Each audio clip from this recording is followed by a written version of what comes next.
रामायण की कथा तो सभी ने सुनी या पढ़ी होगी, जिसमें श्री राम और माता सीता के जीवन से जुड़े पहलुओं को दिखाया गया है।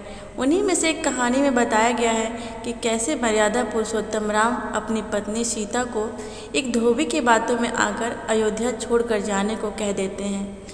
लेकिन क्या आपको पता है कि वो धोबी के रूप में जन्मा एक पक्षी था, जिसके श्राप की वजह से ही माता सीता को वन में भटकना पड़ा था। जी हाँ, आपने सही सुना, माता सीता को श्राप मिला था। आज हम आपको बताएंगे कि देवी सीता को किस पाप की सज़ा काटने को मिली, जिन्हें वन में भटकना पड़ा। मिथिला नगरी में जनक राजवंश राज करता था। उन्हीं में से एक राजा सिरध्वज थे। एक बार यज्ञ के लिए वो जमीन जोत रहे थे। उसी समय वहाँ से एक छोटी कन्या निकलती है। इस सुंदर कन्या को देखकर राजा को बहुत ही खुशी हुई।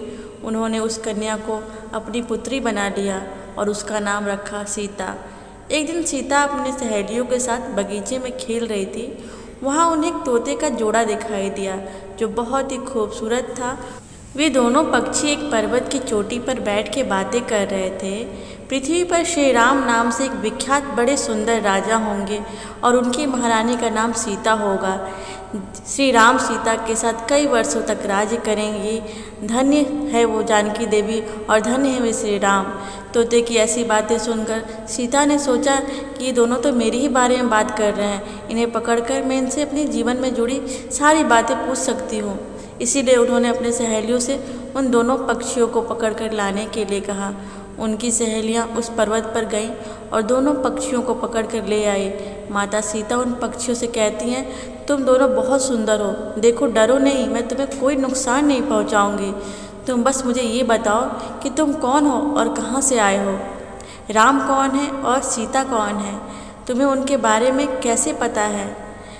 हे माता, सीता के पूछने पर दोनों पक्षी बताते हैं कि एक बहुत विख्यात महर्षि वाल्मीकि हैं।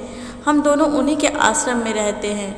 महर्षि ने रामायण नाम का एक ग्रंथ लिखा है, जिसका पाठ उन्होंने अपने शिष्यों को भी कराया है। उन पक्षियों ने सीता को ये भी बताया कि इस ग्रंथ में महर्षि वाल्मीकि ने बताया है कि महर्षि ऋषि श्रृंग के द्वारा किए गए यज्ञ से प्रसन्न होकर भगवान विष्णु, राम, लक्ष्मण और भरत, शत्रुघ्न ये 4 मानव शरीर धारण करके पृथ्वी पर जन्म लेंगे।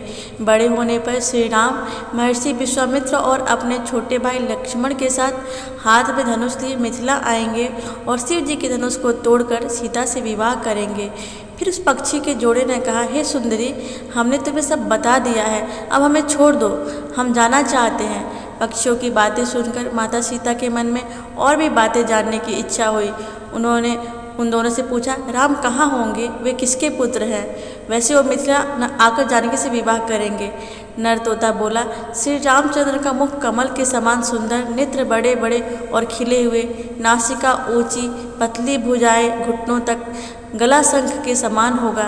मैं उनका क्या वर्णन करूं, जिनके गुणों का बखान 100 मुख वाला भी नहीं कर सकता। दोनों पक्षी कहते हैं, जानकी देवी धन्य हैं जो जल्द ही रघुनाथ जी की पत्नी बनकर उनके साथ कई वर्षों तक राज करेंगी। लेकिन तुम कौन हो। पक्षियों की बातें सुनकर सीता ने कहा, जिसे तुम लोग जानकी कह रहे हो वो मैं ही हूँ।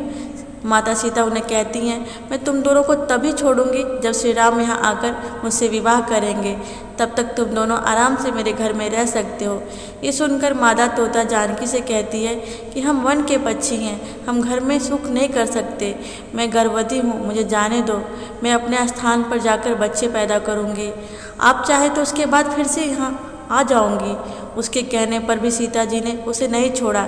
तब उसके पति यानी नर तोते ने कहा, सीता, मेरी पत्नी को छोड़ दो, वो गर्भवती है। जब ये बच्चों को जन्म दे देगी तब उसे लेकर मैं तुम्हारे पास आ जाऊंगा। तब सीता माता ने कहा, तुम आराम से जा सकते हो, लेकिन ये मुझे बहुत पसंद है, तुम घबराओ नहीं, मैं इसका अच्छे से देखभाल करूँगी। जब सीता ने उस मादा तोते को छोड़ने से मना कर दिया तब वो दुखी हो गया।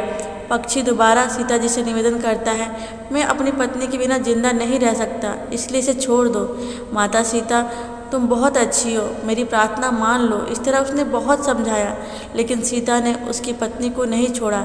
तब मागधा पक्षी ने क्रोध में सीता को श्राप दिया कि अरे जिस प्रकार तूने मुझे इस समय अपने पति से अलग कर रही है, वैसे तुझे भी स्वयं गर्भवती की अवस्था में श्री राम से अलग होना पड़ेगा। कुछ दिन बाद पति से बिछड़ने के दुख में मादा पक्षी ने प्राण त्याग दिए। पत्नी के मौत हो जाने पर नर पक्षी दुखी हो गया। फिर वो सीता जी से बोला कि मैं मनुष्यों से भरी श्री राम की नगरी अयोध्या में जन्म लूँगा, मेरे ही कारण तुम्हें पति के वियोग का दुख उठाना पड़ेगा। ये कहकर वहाँ से उड़ जाता है। कुछ साल बाद उसका जन्म अयोध्या में धोबी के घर में हुआ।